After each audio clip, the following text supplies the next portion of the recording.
Hello everyone, कैसे हो आप सब। आई होप आप सब अच्छे होंगे और अपनी तैयारी अच्छे से कर रहे होंगे।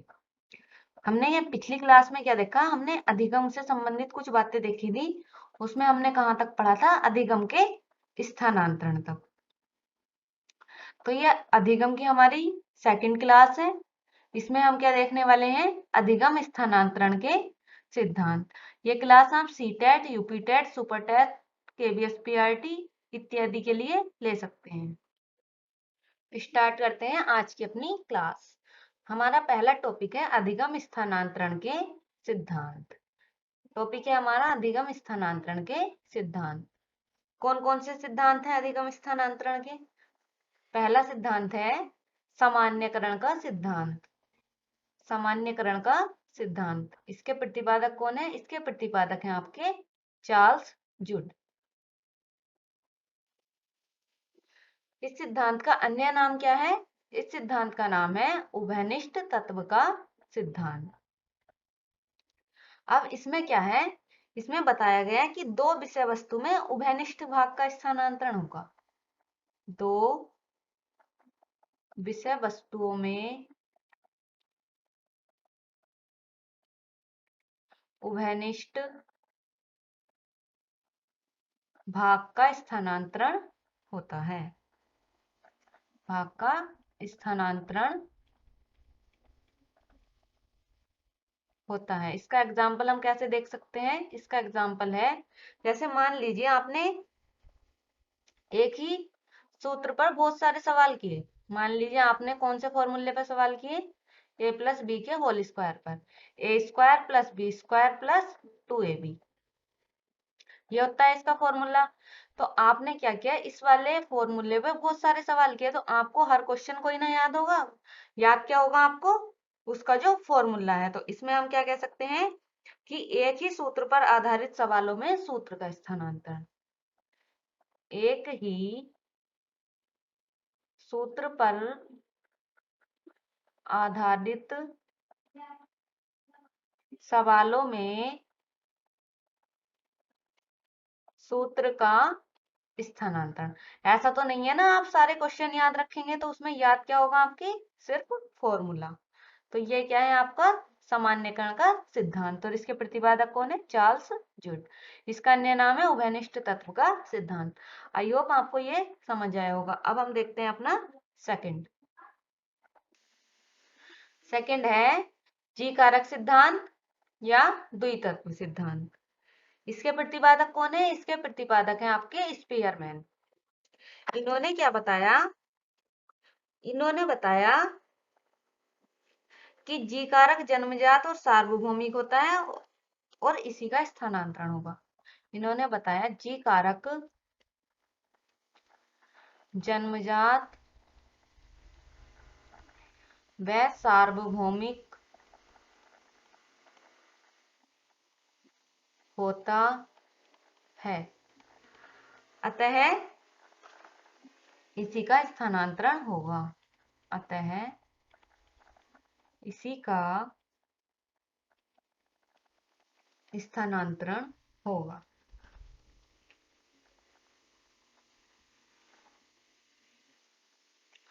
अब द्वितत्व या द्विकारक सिद्धांत भी स्पीयरमैन का है। दो कारक कौन कौन से हैं, एक होता है आपका जी कारक और एक होता है आपका एस कारक। जी कारक क्या होता है, जी कारक होता है आपका जन्मजात, और ये जो एस कारक होता है ये क्या होता है, ये होता है अर्जित। तो इसमें क्या है, जैसे मान लीजिए जी कारक क्या है, मात्रा में अलग होगा, मात्रा में अलग। और एस कारक क्या है आपका, मात्रा व प्रकार में अलग। ये क्वेश्चन एक बार आया था, मात्रा व प्रकार में अलग होता है, तो उसका आंसर होना था आपका एस कारक। आई होप आपको ये भी क्लियर हुआ होगा।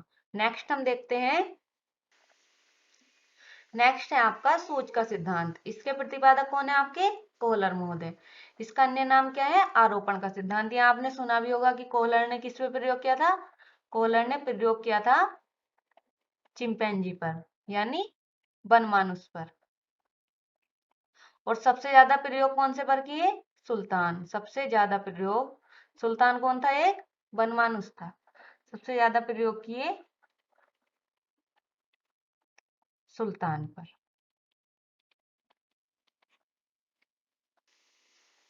नेक्स्ट है आपका समान तत्वों का सिद्धांत। इसके प्रतिपादक कौन है? इसके प्रतिपादक हैं आपके थॉर्नडाइक महोदय। इन्होंने क्या बताया?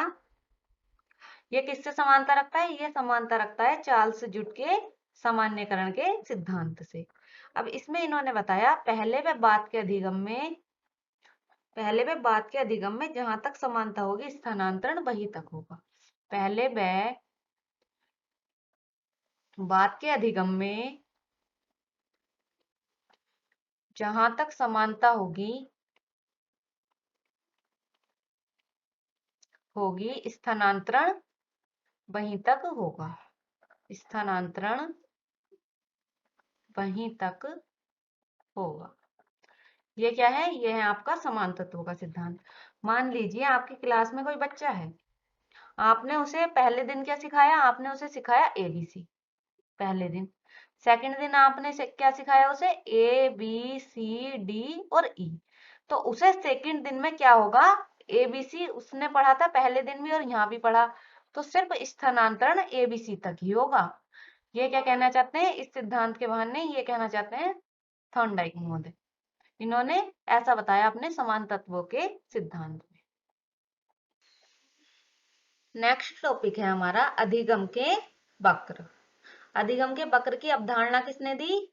अधिगम के वक्र की अवधारणा दी एबिंगहॉस ने। और एबिंगहॉस को क्या कहा जाता है? इन्हें अधिगम मनोविज्ञान का जनक भी कहा जाता है। अधिगम मनोविज्ञान का जनक। और भी इन्होंने बहुत सारे कार्य किए। अधिगम के वक्र और पठार की अवधारणा इन्होंने दी। जैसे और क्या किया इन्होंने? विस्मृति के अनुप्रयोग का सिद्धांत दिया। शिक्षण सामग्री के रूप में निरर्थक शब्दों का प्रयोग। ये सब चीजें किसने की? एबिंगहॉस ने। आप लिख सकते हैं। अब अधिगम के वक्र है क्या? अधिगम के वक्र सीखने की गति को दिखाते हैं। किस चीज को दिखाते हैं? सीखने की गति को। जिससे हम यह जान सकते हैं कि किसी अधिगमी द्वारा दिए गए कार्य को निश्चित समय में पूरा करने के लिए कितनी तेजी से कार्य करना पड़ेगा। क्या है अधिगम के वक्र की डेफिनेशन?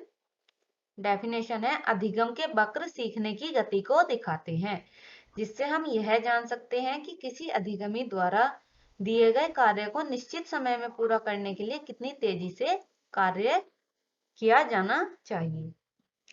नेक्स्ट क्या है? हमारे अधिगम के कितने प्रकार होते हैं? कितने प्रकार होते हैं अधिगम के वक्र के? 4 प्रकार। कौन कौन से? सरल वक्र, नतोदर, उन्नतोदर और मिश्रित वक्र। इन सबको हम वन बाय वन देखते हैं। आपको ध्यान रखना है कि अधिगम का वक्र हमेशा गति और समय के बीच में प्रदर्शित किया जाता है।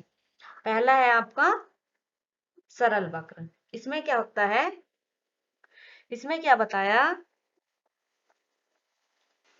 इसमें बताया कि सीखने की गति हमेशा एक समान होती है। यानी सीखने की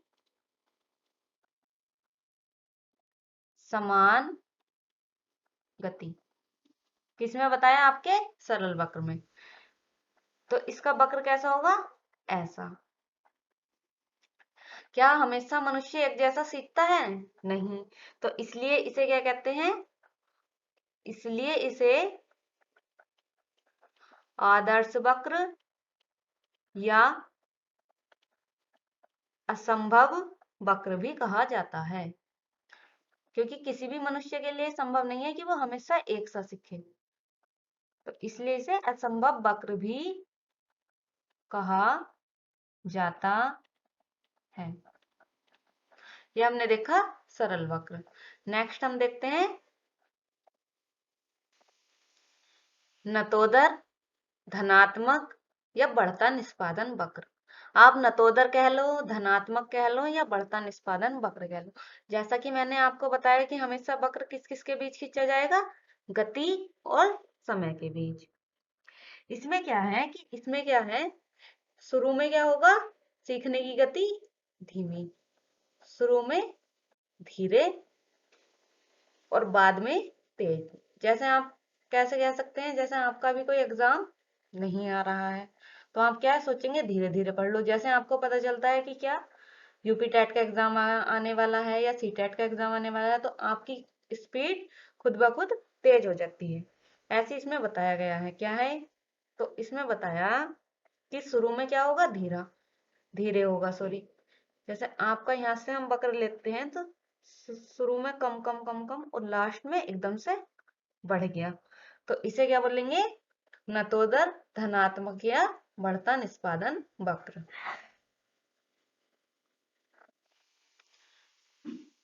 अब है हमारा उन्नतोदर ऋणात्मक या घटता निष्पादन वक्र। सेम किसका उल्टा होने वाला है, ये नतोदर का। उसमें क्या था कि आपकी बाद में स्पीड बढ़ रही थी, इसमें क्या होगा आपकी शुरू में।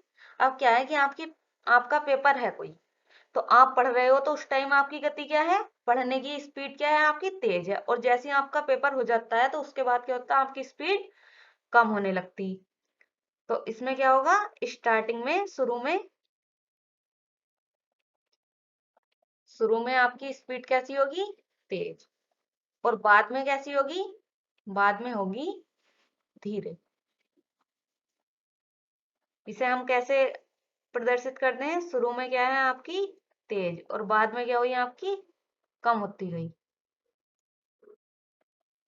ये क्या है आपका उन्नतोदर ऋणात्मक या घटता निष्पादन वक्र।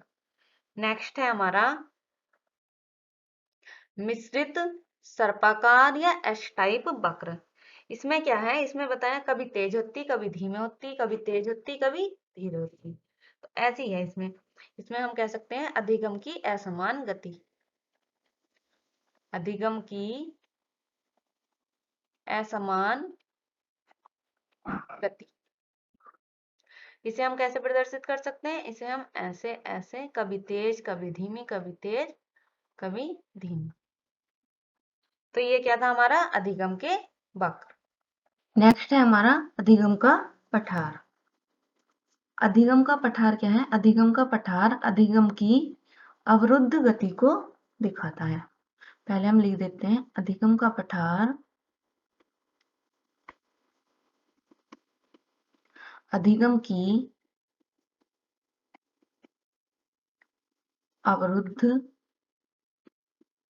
अवरुद्ध मतलब जहां बाधा आई है, अवरुद्ध गति को दिखाता है।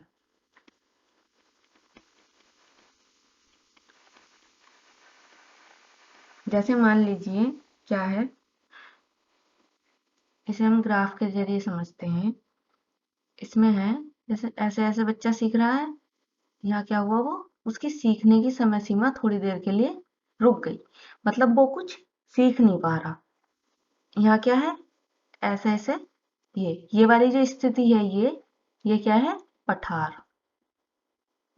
इसके बहुत सारे कारण हो सकते हैं। पठार बनने के क्या क्या कारण हो सकते हैं, हो सकता है कि नींद आ रही हो बच्चे को, या थकान हो, या क्या हो सकता है दुर्घटना हो गई हो उसके साथ कोई दुर्घटना हो गई हो, या हो सकता है बच्चे की रुचि नहीं हो। ये सब क्या है, अधिगम के पठार के कारण। नेक्स्ट है हमारा अधिगम के पठार की विशेषताएं। अब अधिगम का पठार बनना कोई बुरी बात नहीं है। ये क्या है, इसकी विशेषताएं लिख देते हैं पहले। यह क्या है, यह एक सामान्य प्रक्रिया है। यह एक सामान्य प्रक्रिया है। सेकंड विशेषता क्या है इसकी, यह हमेशा वक्र पर बनता है। यह हमेशा वक्र पर बनता है। नेक्स्ट क्या है, सबसे इंपॉर्टेंट बात यह है इसकी कि पठार अवरोध या रुकावट प्रकट करता है, न कि समाप्ति। पठार रुकावट या अवरोध प्रकट करता है, न कि समाप्त।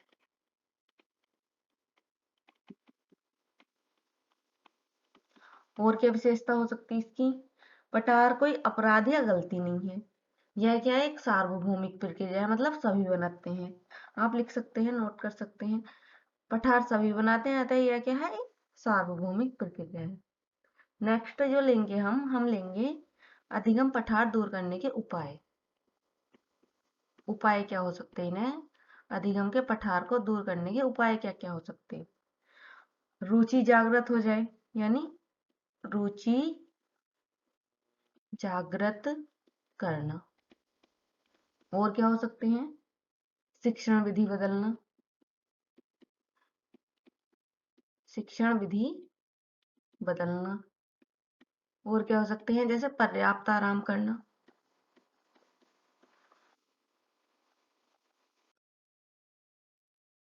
आराम करना। ये क्या है?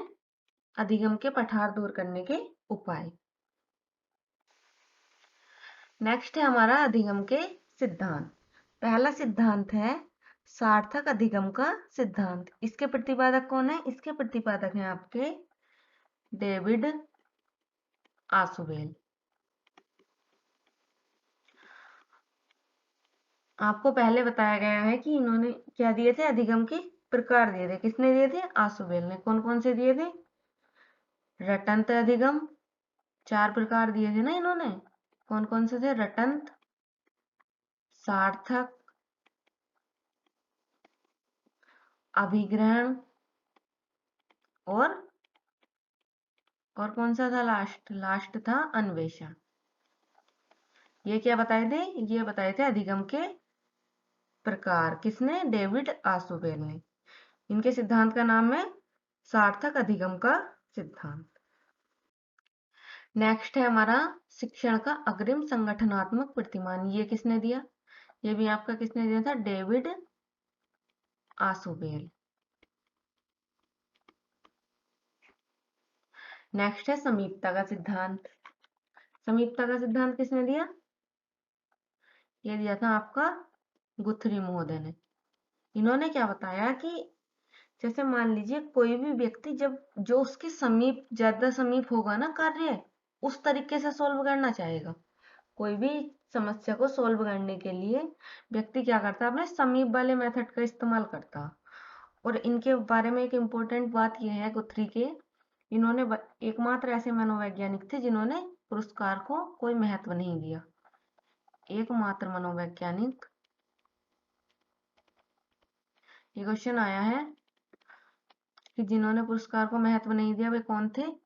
तो वे थे आपके गुथरी। एकमात्र मनोवैज्ञानिक जिसने पुरस्कार को कोई महत्व नहीं दिया। कौन थे? गुथरी को कोई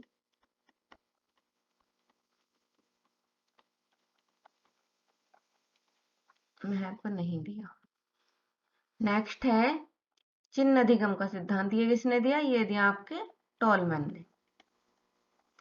इन्होंने इस सिद्धांत में बताया कि अगर कोई व्यक्ति है उसे नहीं पता कि आम किस चीज का है, आम किसे कहते हैं, तो उसे क्या करना है? आपको सिंपल सा आम दिखा देना है, तो उससे उसे पता चल जाएगा कि ये व्यक्ति आम को बोल रहा है। इन्होंने चिन्ह को ज्यादा महत्व दिया। और टालमैन के बारे में एक और इम्पोर्टेंट चीज है, इन्होंने क्या बताया? शिक्षण की अवस्थाएं। शिक्षण की अवस्थाएं किसने बताई? टालमैन महोदय ने। किसने दी है? टॉलमैन। कितनी अवस्थाएं दी शिक्षण की?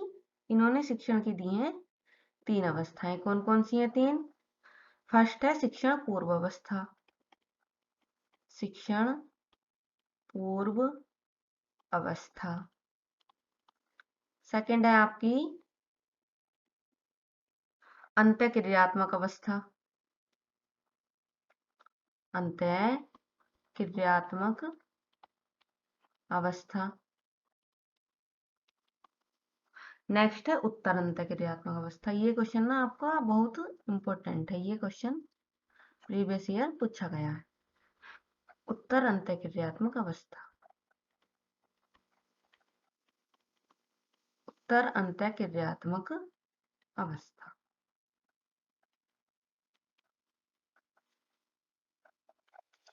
तो स्टूडेंट ये थी आपकी आज की क्लास। इसमें हमने क्या किया, अधिगम को हमने 2 क्लास में कंप्लीट किया। आई होप ये क्लास आपके लिए हेल्पफुल रही होगी। अगर आपको ये क्लास पसंद आई हो तो चैनल को सब्सक्राइब, वीडियो को लाइक और शेयर जरूर करें।